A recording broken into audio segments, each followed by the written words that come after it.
ஐயா சிவாய் நம்ம சொல்லுங்க. ஐயா சிவாய நமக. சொல்லுங்க. மாநில மாநிலவை தேர்தல் இப்ப நடந்துட்டு இருக்கு. மாநிலங்களவை. அதுக்கு பாத்தீங்கன்னா எம்பிக்கு தேர்ந்தெடுக்கணும். சரி. இதுலயாவது அண்ணாமலைக்கு ஏதாவது ஒரு வாய்ப்பு கிடைக்குமா? வாய்ப்பு இருக்குமா? இல்ல கொடுக்கலாம். பாஜக இப்படியே தான் இருக்குமா? இப்ப ஒண்ணும் பிரச்சனை இல்லை. இப்ப அண்ணாமலை மாநிலங்களவை எம்பி ஆக்கி ஒரு அமைச்சர் பதவி கொடுக்கலாம். ஏன்னா இப்ப தேர்தல் நடக்கு. அதான் ஒண்ணு கொடுக்கலாம். திறமை இல்லாதவங்களுக்கு எல்லாம் கொடுக்க மந்திரி பதவி கொடுத்துருக்கும் போது ஏன் இவரு கொடுக்கலாம்? ம் அது ஏன் என்னமோ பண்றாங்க. சரி விடுங்க. முதல்ல இங்க பாருங்க, ஒண்ணு புரிஞ்சுக்கோங்க. அண்ணா எல் முருகன் அந்த பிஜேபியில தலைவராக முன்னாடி எல் முருகன் ஒருத்தர் பிஜேபியில இருக்காரானே உலகத்துக்கு யாருக்குமே ஒருத்தருக்கும் தெரியாது. பிஜேபியில இருக்கவனுக்கு யாருக்குமே தெரியாது. இப்ப யாருக்கும் தெரியாது. இப்பவும் தெரியாது. இப்பவும் தெரியாது. அப்ப ஏன் ஒரு திறமையான மனிதர் அண்ணாமலை, அந்த ஹெச் ராஜா, பேராசிரியர் சீனிவாஸ் இவங்களெல்லாம் அங்க அனுப்பணும். ஏன்னா இவங்களுக்கு எல்லாம் மந்திரி பதவி கொடுக்கும் பொழுதுதான் கட்சி வளரும் தமிழ்நாட்டுல. புரியுதா உங்களுக்கு? ஒரு பேட்டி கொடுத்தாலும் அந்த இப்ப ஒண்ணு இல்லைங்க. அண்ணாமலை பேசினா தலைப்பு செய்தி ஆகுது. எல் முருகன் பேசினா எந்த டிவில கூட காட்ட மாட்டான். அந்த மாதிரி தான் இருந்துச்சு. இப்போ மந்திரியா இருக்க காட்டி இப்போ ஒன்று டிவில காட்டுறான்.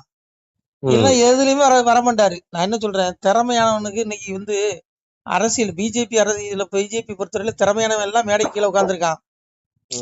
ஒண்ணுமே தெரியாதவன் தான் எல்லாம் மேடைக்கு மேல உட்காந்துருக்கான். அதான் உண்மை. இது இது போங்கங்க. இது எனக்கு பிடிக்கல. அண்ணாமலை இந்த தடவை மாநிலங்களை எம்பி ஆக்கி அவரை அழகு பார்க்கணும். ஒரு மந்திரி பதவி கொடுக்கலாம். என்னமோ பண்றாங்க. முருகன் வந்துருவாரு, தூக்கி நட்டமா நிப்பாட்டி போடுவாரு. அவரு என்னத்தை நிப்பாட்டிட்டாரு? அவர் என்னமோ பண்ணிட்டு போறாரு. நமக்கு எதுக்கு? எதுவும் பண்ணலையே. பண்ணாதான் பரவாயில்லையே. சரி விடுங்க. உங்க ஒண்ணு புரிஞ்சுக்கோங்க. அதாவது பூமியை பொறுத்தவரைக்கும் கர்ம பூமிங்கிறது கர்மா. நம்ம கர்மாவை தொலைக்க வந்த இடம். இங்க முன்வினைன்னு ஒண்ணு இருக்கு. முன்வினை நாம முன்னாடி செஞ்ச நல்லது தீயது அதுக்கு உண்டான பலனை தான் அனுபவிக்க போறோம். அனிஷ்டம் இஷ்டம் இஷ்டம் திரிவிதம் கர்மனாக பௌத்தியம் சன்னியாசம் கட்சின்னு எங்க அப்பன்னு சொல்றான். எங்க அப்பா சொல்றான் பகவான். அப்ப எங்க அப்பா என்ன சொல்றான், பிள்ளைகளே, அதாவது கர்மத்தின் பயனை தியாகம் செய்யாத மனிதர்களுக்கு கர்மத்தின் பயனான நல்லதும் தீயதும் மேலும் இரண்டும் கலந்ததுமான பயன்கள் இறந்த பிறகு கட்டாயம் கிடக்குது. நீ இந்த உடல்ல என்னென்ன பாவ புண்ணியம் செய்யோ அதுக்கு உண்டான பலனை அடுத்த உடல் எடுத்து நீ அனுபவிப்ப. அதாவது புண்ணியத்துக்கு உண்டான பலன் நற்பயன்களையும் பாவத்துக்கு உண்டான தண்டனைகளையும் நீ அனுபவிப்பேன்னு சொல்றான் பகவான். எங்க அப்பா சொல்றான்.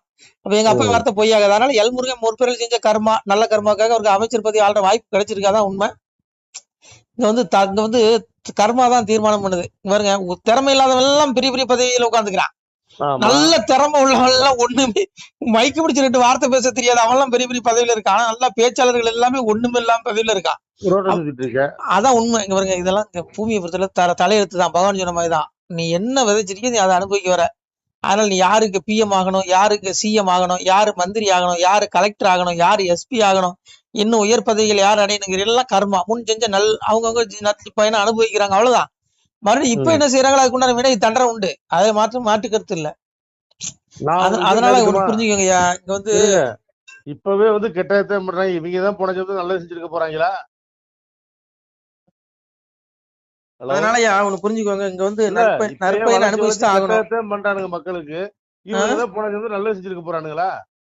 அவங்க நல்லது செய்யறாங்களே இல்லையோ, மொத்தத்துல விடுங்க. அரசியல விட்டு தள்ளுங்க. நாம வந்ததே மோட்சத்தை அடைவதற்கு தான். புரியுதா?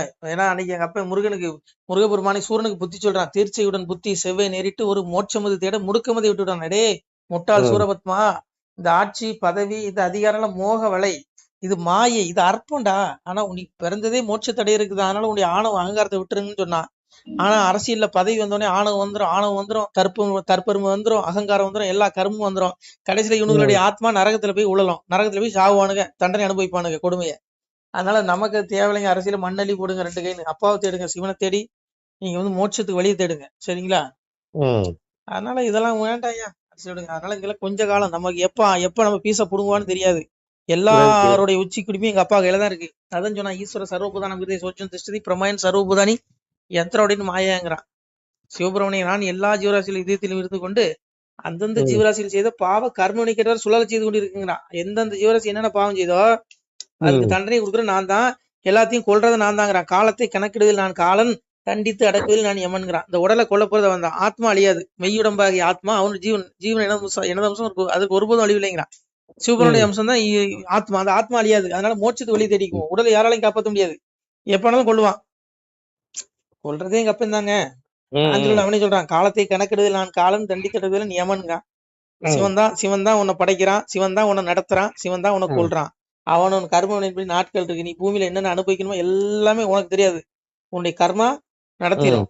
அது எல்லாம் மறைக்கப்பட்டிருக்கு. அடுத்து யார் சிஎம்ங்கிற வரைக்கும் இருக்கு. எல்லாம் நமக்கு நமக்கு வந்து புதுசு. அது ம், எல்லாமே இந்த அது எப்படி சொல்றது, நவகிரகங்கள்ல எல்லாம் பதிவாயிருக்கு. புரியுதா உங்களுக்கு? ம், நமக்கு புதுசுங்க. ம். புரியுதா? எல்லாமே நடந்தாச்சு. என்னுடைய இறப்பு நிச்சயிக்கப்பட்டாச்சு. அது பிறக்கும்போதே நிச்சயிக்கப்பட்டிருக்கு. எங்கன்னு எனக்கு தெரியாது. ஆனா சரி. என்னுடைய இறப்பு நடந்துருச்சு. ஆனா ம், என்னுடைய ஆத்மா மோட்சத்துக்கு போகணும். அப்பாவை தேடிட்டு வந்தீங்களா? அப்படியே மயமான நிலைக்கு நம்முடைய மெய்யுடம்பு அழியாத, உலகமே அழிஞ்சாலும் அழியாத இந்த ஆத்மா அங்க போயிரும். உய்வடைஞ்சிரும். அப்பாட்ட போயிரும். அதை தேடுங்க. ம், இந்த உடலை யாராலையும் காப்பாத்த முடியாதுங்க. விட்டு தள்ளுங்க. ம். இங்க யார் ஆண்டான, எல்முருகன் ஆண்டா என்ன, யார் ஆண்டா நமக்கு என்ன? நம்ம வந்ததே மோட்சத்தடையிறதுக்கு. அது சரி, அது இது சரி. மாயைங்க. அரசியல விடுங்க. சரிங்களா? அப்பாவை தேடுங்க. ஓம் நம சிவாய. நம ஆனா ஒண்ணு, சிவாய. பரமாத்மா அவதாரம் பண்ணிட்டாரு. அங்க ஐயா யோகி ஆதித்யநாத் இருக்காரு பாருங்க. தர்மத்தை காக்க ஆம். இறைவன் யதா யதாகி தர்மசியா கிளநீர் பவதி பாரதா அபியுதானம தர்மசியா ததாத்மானம் சுஜ்ஜாமியகம் பரித்ராணாய சாதுனா விநாசாய சதுஸ்குராம் தர்ம சம்ஸ்தாபநாத்தாய சம்பாமி யுகேனா வந்துட்டான். ம், எப்போதெல்லாம் தர்மத்தின் குறைவும் அதர்மத்தின் ஓங்குதலும் ஏற்படுகின்றனோ அப்போதெல்லாம் நான் உலகத்துல அவதாரம் பண்ணி வரேன்ட்டான். உத்தரப்பிரதேசல அங்க ஐயா யோகி ஆதித்யநாத் அன்றைக்கு இப்ப இறைவனே அங்க உட்காந்து ஆட்சி பண்ணிட்டு இருக்கான். ஒரு நாள் ஒரு பிரதமர் ஆவார். அன்னைக்கு பாருங்க, அன்னைக்கு ம், வந்து சட்ட ஒழுங்கு கைக்குள்ள இருக்கும். தர்ம யுகமா ஆகும் இந்த உலகம். சீக்கிரத்துல கலியும் ம். அழியும். வெயிட் பண்ணுங்க. சரிங்களா?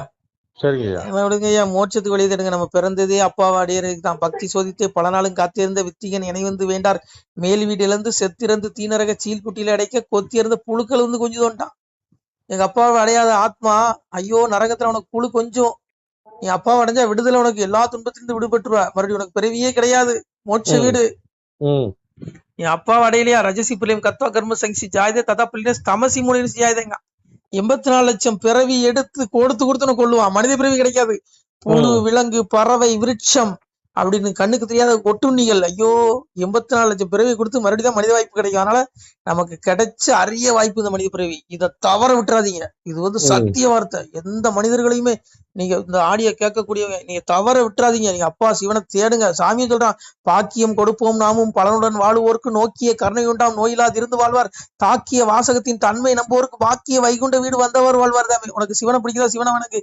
பெருமாள் பிடிக்குதா? பெருமாள் அவனுக்கு. நீ யாரை கும்பிட்டாலும் உனக்கு மோட்சம் தான். அரகரா சாமி சொன்னான், அரகரா என்ற சொல்லை கரையரா பாவி நீசன் அறிய மாட்டானோ சிவனே சிவசிவா என்ற சொல்லு அவகட நீசருக்கு தெரிய மாட்டானே சிவன். பாவிகள் சிவநாமத்தை அறநாமத்தை சொல்ல மாட்டான். இந்த ரெண்டு ம், நாமத்தை சொன்னா இந்த வாழ்க்கை இந்த பிறவிங்கிற துன்பத்துல இருந்து விடுபட்டு மோட்சத்துக்கு போயிடுவான். அதனால ம். ஒண்ணு அறநாமம் சொல்லுங்க, இல்ல சிவநாமம் சொல்லுங்க. ரெண்டு பேரும் பாதத்தையும் புடிச்சுக்கோங்க, மோட்சம். அவ்வளவுதான் சொல்லுங்க. இல்லையா சாமி சொல்றான், பாவி அவன் செத்து பஸ்பமாய் போனாலும் ஆவியை கண்டு ஆக்கினைகளை செய்திருவன். 1000 கோடிக்கு ஊழல் பண்ணிடுவான், செத்துருவான், உடம்புதான் அழியுது, இந்த ஆத்மா அழியாது. இந்த ஆத்மா கொண்டு ஆக்கினை நரகத்துல கொண்டு அணு அணுவா சித்திரவதை பண்ணுவேன். அதனால இங்க பாருங்க, பிறந்த மனித பிறவி அரிய வாய்ப்பு. ஐயோ மக்களே, இதை தவற விட்டுறாதீங்க. இந்த பைத்தியக்காரன் சொல்றத பைத்தியக்காரன் ஏதோ உளறான்னு நினைச்சுக்காதீங்க. இது ம், சத்திய வார்த்தை. அப்பா சிவனுடைய வார்த்தை இது. ம். நான் சொல்லல, சாமி சொன்னதை நான் ஒவ்வொன்றா இப்ப உங்களுக்கு பாடிட்டு இருக்கேன். சரிங்களா? சரிங்கய்யா. அதனால இந்த அரசியல் எல்லாம் விட்டு தொலைங்க. இன்னைக்கு வாழ்வான் ஏதோ இல்ல, அற்ப பதவி. நம்ம ஆத்மாவை காப்பாத்திக்கணும், மோட்சத்துக்கு கொண்டு போயிடணும், அவ்வளவுதான். ம், தவற விட்டுட்டோம், முடிஞ்சுது. மறுபடியும் 84 லட்சம் பிறவிக்கு அப்புறம் தான் இந்த மனித பிறவி கிடைக்கும். ஐயோ, ஒரு பிறவிலே எவ்வளவு வேதனை. ஒரு மனுஷன் காலையில தூங்கி எழுப்பி சாய காலையில எழுந்துச்சு அவன் இரவு தூங்க போறதுக்குலாம் எவ்வளவு துன்பங்களை அனுபவிக்கிறான். ஒரு ம். பிறப்புக்கு அப்படின்னா 84 லட்சம் பிறப்பு எடுத்துக்கோ, கணக்கு போட்டுக்கோ எவ்வளவு துன்பம்னு. அதனால நமக்கு விடுதலைக்கு வழியை தேடுங்க. ஆத்ம விடுதலை. மெய்யுடம்பு அழியாது ஆத்மா. இது பொய்யுடம்பு, இது உடல். எப்பனாலும் ம், கூப்பிட்டுருவான் சாமி. அதான் சாமி சொன்னான், நான் எல்லா ஜீவராசிகளோட ஆதியும் அந்தமும் நடுவும் முடிவும் நானேங்க. உனக்கு ஆதி தொடக்கம் நடுவு ம், முடிவு எல்லாம் அப்பா சிவன் தான். உன்னை அவன் தான் நடத்துறான். அதையும் ம், சொல்றான்.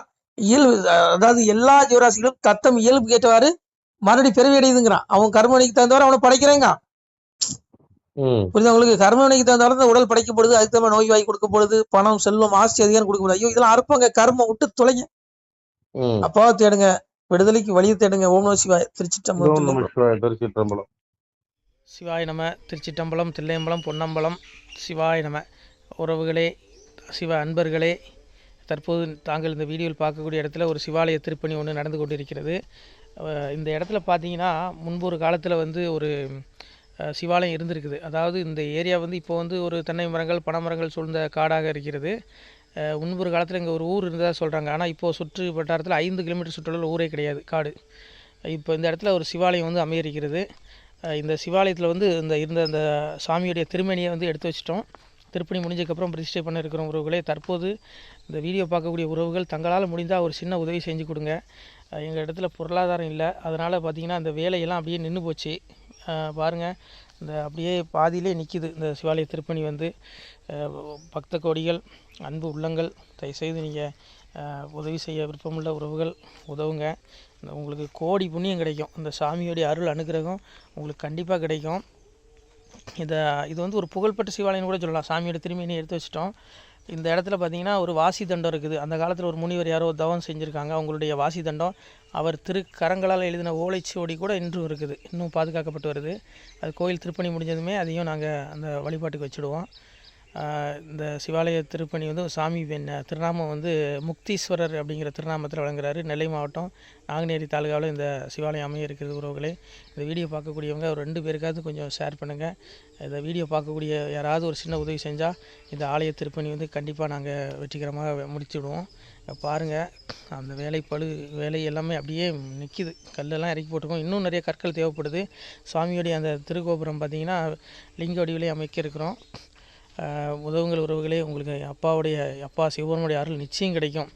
எம்பெருமான் சொல்வான், வாழுவீர் தாழ்வில்லாமல் மக்களும் கிளைகள் கொஞ்சி நாளுமே மகிழ்ச்சியை கூர்ந்து நலமுடன் வாழும்போது நீளுமே எனது செங்கோல் நீதியும் நெறிபோல் வந்து ஆளுமே உங்கள் தன்னை அன்புடன் அலையாவண்ணம். உங்களை எம்பெருமானுடைய அப்பாவுடைய திருவாசகத்தாலேயே வாழ்த்துறோம் உறவுகளே. ஆணுடன் பெண்ணும் பெற்று அதிகமாய் செல்வமாகி தானுடன் நினைவுமுற்று தர்மமும் நெறியும் கற்று வேணும் நீள் காலமெல்லாம் வெள்ளியர் உடனே வாழ்ந்து போனுதல் கமலநாதன் பொற்பதம் பெற்று வாழ்வீர். அந்த ஈசனுடைய பொற்பதம் நிச்சயம் கிடைக்கும். உங்களுக்கு இகத்திலும் சுகம், பரத்திலும் சுகம். உங்களுடைய கர்ம வினைகள் மன்னிக்கப்பட்டு உங்களுக்கு நிச்சயம் மோட்ச வீடு கிடைக்கும். இகத்தில் பூரண ஆயுளுடன் நோய் நொடி இல்லாமல் வாழ்ந்து நீங்கள் பரவாழ்வும் பெறுவீர்கள் உறவுகளே. மக்களே, நீங்கள் எல்லாம் வாழ்பொன்னம் பதியிற் சென்று முக்கியமான யுகநில மதிலே தன்னால் கக்கிய பொன்கள் ஸ்வர்ணம் கைமணம் குளிர அன்னம் பொக்கிஷம் நிறைய வைத்து புகழ உண்டு இனிதாய் வாழ்வீர். இந்த இகவாழ்வும் பரவாழ்வும் உங்களுக்கு சுகப்பட அப்பன் ஈசனர்களால் வாழ்த்துகிறோம். இந்த திருப்பணிக்கு உதவி செய்ய ஒரு ஜிபே எண் சொல்கிறோம். இந்த எண்ணில் நீங்கள் உதவலாம். நீங்கள் இந்த எண்ணிலே நீங்கள் தொடர்பு கொள்ளலாம். ஜிபே, ஃபோன்பே, வாட்ஸ்அப் எல்லாம் இந்த நம்பர் தான். 93 85 44 31 06 93 85 44 31 06. இந்த எண்ணில் நீங்கள் உதவலாம், தொடர்பும் கொள்ளலாம். வாட்ஸ்அப்பு இந்த எண்ணு தான், ஜிபே இந்த எண்ணு தான் உறவுகளே. முடிந்த அளவுக்கு 2 பேருக்காக ஷேர் பண்ணுங்கள். இந்த வீடியோ பார்க்கக்கூடிய யாராவது ஒருத்தர் சின்ன உதவி, நீங்கள் வந்து பெரிய அளவில் செய்யணும் கூட, நீங்கள் ₹1 நீங்கள் தந்தாலும் மனசார வேண்டி ஏற்றுக்கிறோம் உறவுகளே.